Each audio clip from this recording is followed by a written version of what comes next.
My dear students, आज के lecture में हम बात करने वाले हैं न्यूमेरिकली ग्रेटेस्ट टर्म किसी भी बाइनोमियल कोफिशिएंट के अंदर में हम कैसे निकालते हैं। ठीक है, जैसे कि बाइनोमियल थ्योरम के बारे में हम पढ़े हैं, x प्लस वाई का जो एक्सपेंशन होता है, जब आप एक्सपेंशन करेंगे तो उसमें जो सबसे ग्रेटेस्ट टर्म होगा, है ना, किसी भी बाइनोमियल कोफिशिएंट का, उसको कैसे फाइंड आउट किया जाएगा, वही आज के क्लास में हम डिटेल्स में पढ़ने वाले हैं। क्लियर है? चलिए आज का लेक्चर हम स्टार्ट करते हैं।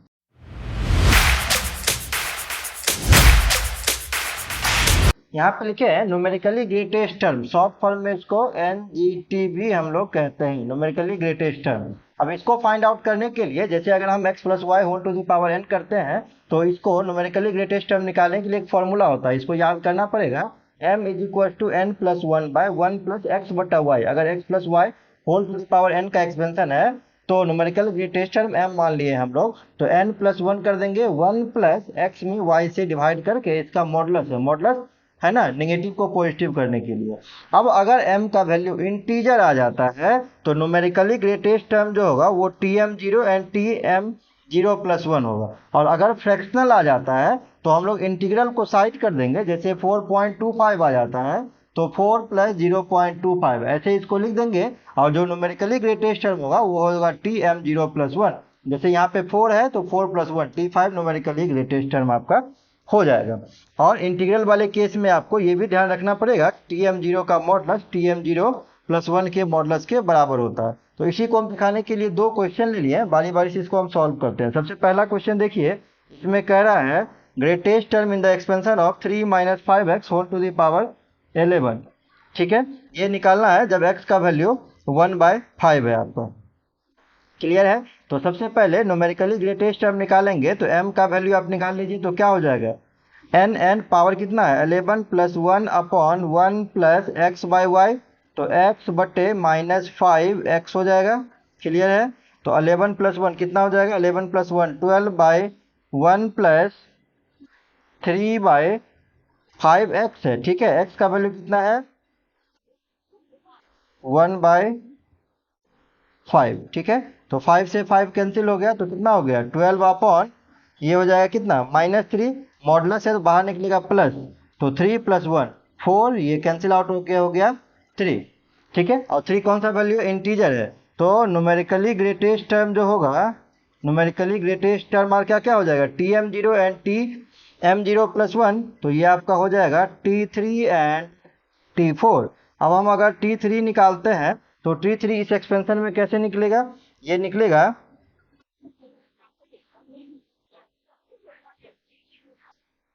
ठीक है, T3 कैसे निकलेगा, तो T3 निकलेगा 11C2 3 to the power 11 minus 2 तो 9 into minus 5x to the power 2।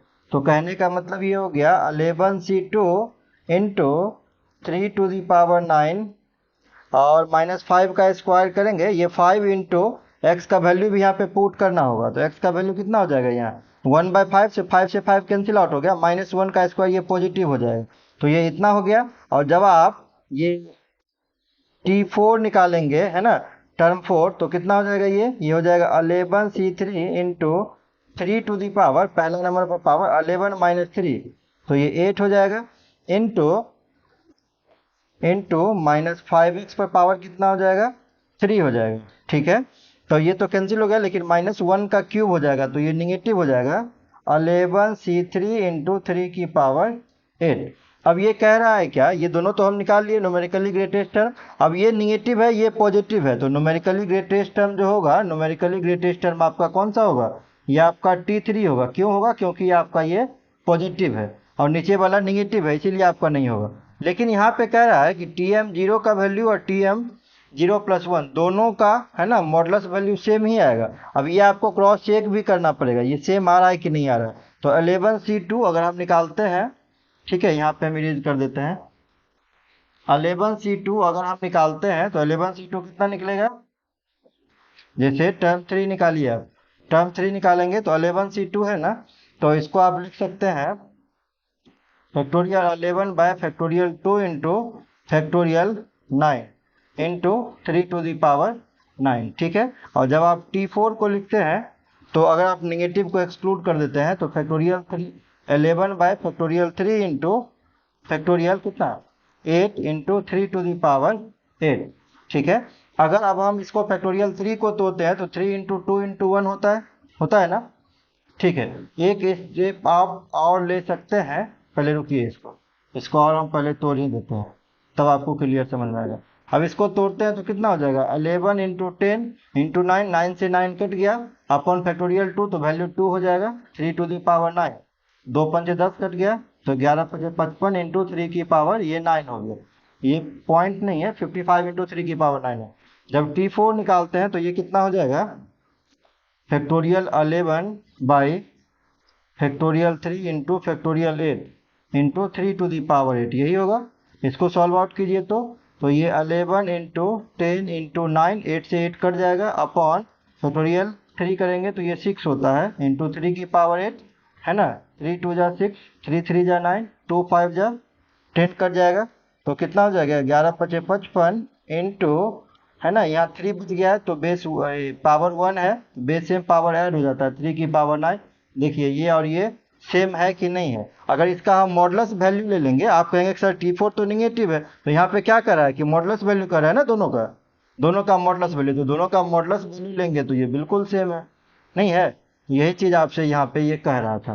चलिए, तो न्यूमेरिकली ग्रेटेस्ट टर्म आपको कौन सा हो जाएगा T3 हो जाएगा, T4 नहीं होगा क्योंकि ये पॉजिटिव में है, ये निगेटिव है, तो ये तो होने का सवाल ही नहीं है। नेक्स्ट नंबर देखिए, find greatest term in the expansion of this when x बराबर 1 कह रहा है। तो आप सबसे पहले क्या निकालेंगे, m का वैल्यू निकालेंगे। m का वैल्यू निकालिए तो क्या फॉर्मूला है n प्लस 1, n का वैल्यू 10 है, 10 plus 1 1 plus x by y 7 by minus 4x, यही होगा। फिर जगह 10 प्लस 1 11 प्लस 1 बाई एक्स का वैल्यू इस बार 1 है तो कितना हो जाएगा ये 7/4, मॉडुलस से बाहर आएगा तो, है ना, माइनस में था, मॉडुलस से बाहर आया तो प्लस हो गया, तो 11 बाई ये कितना हो जाएगा 11/4, ठीक है। तो कुल मिला के ये 4 आ गया। अब 4 आ गया, इंटीग्रल आ गया, अभी हम बता रहे थे इंटीग्रल आ गया, तो numerically greatest term Tm0 and Tm0 plus 1, numerically greatest term कौन कौन सा हो जाएगा T4 हो जाएगा, और कौन सा हो जाएगा T5 हो जाएगा। नाउ T4 निकालिए, टर्म 4 अगर निकालेंगे तो क्या हो जाएगा ये 10c3 7 to the power 10 minus 3, तो 7 into minus 4x to the power 3, ठीक है। तो ये आपका निकल जाएगा 10c3 7 टू द पावर 7, और इसका x का वैल्यू 1 है, ठीक है। तो माइनस 4 का क्यू करेंगे तो निगेटिव ही हो जाएगा, ये निगेटिव हो जाएगा 4q, ठीक है। और जब आप पांचवा निकालेंगे टर्म तो कितना हो जाएगा ये 10c4 7 टू द पावर 6 और minus 4x to the power 4, तो ये आपका हो जाएगा 10c4 into 7 to the power 6 into 4 to the power 4। अब ये कह रहा है कि दोनों, है ना, क्योंकि ये टर्म किस में आ गया निगेटिव में आ गया और ये पॉजिटिव है, तो न्यूमेरिकली ग्रेटेस्ट टर्म तो ऑब्वियस सी बात है पॉजिटिव वाला होगा। लेकिन यहाँ पे एक केस कह रहा था दोनों का मॉडुलस इक्वल होगा, ये आप करके देख भी सकते हैं, ठीक है। कैसे आप सॉल्व करेंगे, तो इसको जैसे अभी हम सॉल्व कर रहे थे पिछले क्वेश्चन में, ऐसे आप यहाँ पे भी सॉल्व कर सकते हैं। तो कितना हो जाएगा ये factorial 10 by factorial 3 into factorial 7 to the power 7 into 4 to the power 3 होगा। क्लियर है। अब देखिए ये फैक्टोरियल 10 है, इसको तोड़ दीजिए। फैक्टोरियल 10 को जब आप तोड़ेंगे तो कितना हो जाएगा, फैक्टोरियल 10 को तोड़ेंगे तो ये हो जाएगा आपका, या एक मिनट रुकिए पहले इसको तोड़ लीजिए आप, तो ये हो जाएगा factorial 10 by factorial 4 into factorial 6 7 to the power 6 4 to the power 4। अच्छा, इस दोनों में जब हम कंपैरिजन करते हैं तो यहाँ पे देख रहे हैं किस चीज़ का कमी है। तो अगर हम 7 से ऊपर और नीचे मल्टीप्लाई डिवाइड कर देते हैं, 7 से यहाँ पे मल्टीप्लाई भी कर दिए, 7 से यहाँ पे हम डिवाइड भी कर दिए, तो ये फैक्टोरियल 10 अपॉन फैक्टोरियल 4 और फैक्टोरियल 6 इंटू 7 कर दिए हैं, और into 7 to the power 6 4 to the power 4, यही कर रहे हैं, ठीक है। अब देखिए यहाँ से फिर हम क्या काम किए, ये तो फैक्टोरियल 10 रहा ही रहा, ध्यान दीजिएगा। अब ये फैक्टोरियल 4 को तोड़िएगा, जब आप फैक्टोरियल 4 को तोड़िएगा तो क्या होता है 4 3 2 1 होता है। तो यहाँ से हम 1 2 3 को रहने दिए, एक 4 को यहाँ से निकाल लिए, तो एक 4 को निकालिए तो ये कैंसिल आउट होके 4 3 हो गया पावर 3, और एक 4 को निकाल लिए जब, तो ये कितना बच गया, 3 का फैक्टोरियल बच गया, समझ रहे हैं ना। और यहाँ से 7 × 6 फैक्टोरियल, तो ये कितना होता है, 7 का फैक्टोरियल होता है ना, और बेस सेम पावर जुड़ जाएगा, तो ये हो गया 7⁻7 × 4⁻3। देखिए सेम आ गया ये, factorial 10 bye factorial 3 into factorial 7, 7⁻7 into 4 Q. तो ये दोनों टर्म भी मॉडुलस में सेम आ रहा है, T4 एंड T5, जो आपका यहाँ पे थ्योरम में कह रहा था। ठीक है, तो आई थिंक ये दोनों ही क्वेश्चन आपको क्लियर होगा। बहुत ध्यान से इसको पढ़िएगा क्वेश्चन को, ये काफ़ी इंपॉर्टेंट टॉपिक है आपका। क्लियर, अगर समझ में आ गया है तो इसको नोट कीजिए। एक दो क्वेश्चन हम आपको और बता देते हैं यहाँ से। चलिए नेक्स्ट क्वेश्चन है। इस क्वेश्चन में कह रहा है find which values of x the fourth term in the expansion of this is the greatest term. इसमें कह रहा है एक्स का वैल्यू निकालने के लिए और फोर्थ टर्म बताना है आपका क्या है, न्यूमेरिकली ग्रेटेस्ट टर्म। ठीक है, तो सबसे पहले हम m का वैल्यू फाइंड आउट करते हैं। क्या फॉर्मूला, n+1, n का वैल्यू है 10, तो 10+1 बाय 1 प्लस एक्स बटे वाई, तो 5/3x हो जाएगा। तो 10+1 11, 1 प्लस ये कितना हो जाएगा, एक्स का तो वैल्यू दे नहीं रहा, वही तो निकालना है आपको। तो ये हो जाएगा 5/3x, मोड से बाहर निकालेंगे तो, और यहाँ एलसीएम लेंगे तो एलसीएम हो जाएगा 3x, तो 11 दिया 33x, और ये हो जाएगा 3x + 5। ठीक है, अब यहाँ से क्या बता रहा है, ये बता रहा है since T4 is greatest term. ये कह रहा है T4 ग्रेटेस्ट टर्म है, तो अगर T4 ग्रेटेस्ट टर्म है तो m का वैल्यू 3 से 4 के बीच में होगा, ये ऑब्वियस सी बात है। अगर T4 आपका ग्रेटेस्ट टर्म है तो m का वैल्यू आपका T से, है ना, 3 से 4 के बीच में होगा। और जब 3 से 4 के बीच में होगा तो m का वैल्यू कितना है, ये 33x/3x + 5 है, ये भी 3 से 4 के बीच में होगा। अब इसको आप क्रॉस मल्टीप्लाई करके सॉल्व कर लेंगे तो 3 3 जा 9x + 15 less than 33x less than, इधर भी मल्टीप्लाई होगा, 4 तिया 12x + 5 के 20। ठीक है, अब ऐसा इक्वेशन आप सॉल्व किए होंगे, पहले इस दोनों को ले लीजिए फिर इस दोनों को ले लीजिए। तो एक बार आप ले लेंगे 9x + 15 लेस देन 33x, है ना, और दूसरी तरफ आप ले लेंगे 33x लेस देन 12x + 20। उसको जब आप सॉल्व करेंगे तो ये हो जाएगा 15 लेस देन 33 में से, है ना, 9 चला गया तो कितना बचेगा, 24x। तो क्या हो जाएगा, यहाँ से हो गया x ग्रेटर देन, ये भागा लग जाएगा 15/24, साइन में कोई चेंजिंग नहीं होगा। क्लियर, और यहाँ से कितना हो जाएगा, 33 में से 12 जाएगा तो 11x लेस देन 20, सो x लेस देन 20/11, कटेगा भी नहीं, लेस देन ना, लेस देन। देयरफॉर तो x का वैल्यू कहाँ से आ गया, 20/11 से ये x छोटा है। ठीक है, और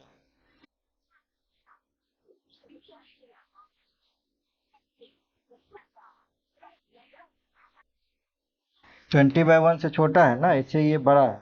ठीक है, तो इसको ऐसे लिखिएगा ना, 15/24 छोटा है x से, तो x बड़ा हो गया, और ये छोटा है 20/11 से, हो गया। x छोटा है 20/11 से, और x बड़ा है 15/24 से। ठीक है, तो यही आपका आंसर होगा।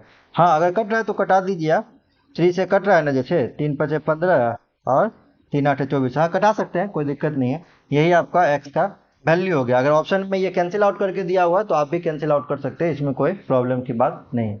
चलिए नेक्स्ट क्वेश्चन पे हम चलते हैं।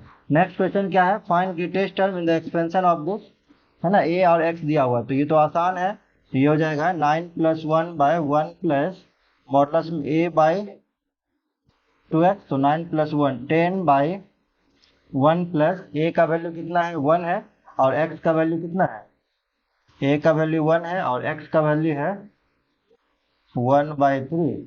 तो ये कितना हो जाएगा, 10/1 प्लस ये हो जाएगा 2/3, 2/3 ऊपर जाएगा तो 3/2, 3/2 का क्या मतलब हो जाएगा, 3 2 5, 5/2, 5/2 मतलब कितना, 20/5, ये कट के हो जाएगा आपका 4। अब 4 है तो न्यूमेरिकली ग्रेटेस्ट टर्म कौन सा हो जाएगा, ये हो जाएगा आपका T4 एंड T5, ये न्यूमेरिकली ग्रेटेस्ट टर्म हो जाएगा। तो नाउ बारी बारी से निकाल लेते हैं। अगर हम T4 निकालेंगे तो कितना हो जाएगा ये 9C3 a to the power 6 और 2x टू द पावर 3। ठीक है, तो कहने का ये मतलब हो जाएगा factorial 9 bye factorial 3 into factorial 6।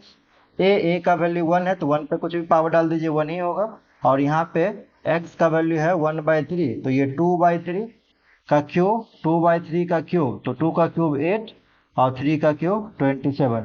ठीक है, अभी इसको रहने दीजिए। T5 पहले निकालते हैं, फिर दोनों को इक्वल करके हम दिखा देंगे आपको। T5 तो कितना हो जाएगा 9C4 a to the power 5 और 2x टू द पावर 4। तो ये हो गया factorial 9 bye factorial 5 into factorial 4। a का वैल्यू चूंकि 1 है तो 1 पर समथिंग पावर 1 ही हो जाएगा। अगर हम इसको सॉल्व करेंगे तो ये 2/3 की पावर 4, 2 की पावर 4 16, 3 की पावर 4 ये 81 होता है। अब देखिए यहाँ पे इसको सॉल्व जब हम करेंगे तो जब इसको सॉल्व करेंगे तो ये 9 है, फैक्टोरियल 6 है, तो 9 इंटू 8 इंटू 7 तक जाएंगे। फैक्टोरियल 6 से फैक्टोरियल 6 कटा देंगे और यहाँ पे फैक्टोरियल 3 का वैल्यू 6 होता है तो 6 इंटू 8/27 है। ठीक है, अब देखिए कैंसिल करा के कट रहा है कि नहीं, 9 3 जा 27 कट रहा है। ठीक है, 2 3 जा 6, 2 4 जा 8। ठीक है, तो कितना बचा 8 7 56, 56 गुने 4, 8 7 56, 56 गुने 4 बटे 3 तिया 9। कट तो नहीं रहा है, नहीं कट रहा है। अब इसको तोड़ के देखिए फैक्टोरियल 9 तो 5 से कटेगा ये, तो 9 इंटू 8 इंटू 7 इंटू 6, 5 से 5 कट गया। फैक्टोरियल 4 कटेगा, 4 3 2 1 इंटू 16/81 है, 9 9 जा 81, 9 9 जा 81, 9 4 2 जा 8, ये कट गया 8 से 8, 3 2 जा 6, कितना बचा देखिए तो ये आपका हो गया 16 दूनी 32, 32 गुने 7 बट्टा 9। तो 32 को 7 से गुना करेंगे तो कितना होगा 7 दूना 14, 7 या 21 1 22, 224 बट्टा 9 ये आ रहा है। इसको देखिए तो गुना करके 6 चौके 24, 4 बाकी 2, 5 चौके 20, 2 22, 224 बट्टा 9। तो आ गया ना, दोनों सेम आ गया T4 और T5। वही चीज कह रहा था, दोनों का मॉडुलस वैल्यू सेम आएगा, बिल्कुल यहाँ पे आ रहा है। तो न्यूमेरिकली ग्रेटेस्ट टर्म दोनों चूंकि पॉजिटिव ही है तो इस केस में T4 और T5 दोनों ही आपका न्यूमेरिकली ग्रेटेस्ट टर्म हो जाएगा। ठीक है, आई थिंक आपको क्लियर होगा, दोनों ही क्वेश्चन क्लियर होगा। सबसे पहले आप नोट कर लीजिए, है ना, यही आपको हम यहीं तक आज की क्लास में रहने देते हैं। सबसे पहले दोनों क्वेश्चन को नोट कर लीजिए और कहीं से भी कुछ भी प्रॉब्लम अगर आता है, जितना क्वेश्चन हम बता रहे हैं उसको सॉल्व करने में, या कोई नया क्वेश्चन भी अगर आपको आ रहा है तो कमेंट बॉक्स में आप हमको लिख के बता दीजिए, उसका प्रॉपर सॉल्यूशन हम करके आपको बता देंगे। ठीक है, आज के लेक्चर के लिए हम यहीं तक रहने देते हैं। नेक्स्ट लेक्चर में मिलते हैं जिसमें हम बात करेंगे मल्टीनोमियल थ्योरम के बारे में और उसके बेस पे जो भी इंपॉर्टेंट क्वेश्चन है उसको भी हम क्लास में डिस्कस करेंगे। ठीक है, मिलते हैं नेक्स्ट लेक्चर में। Thank you.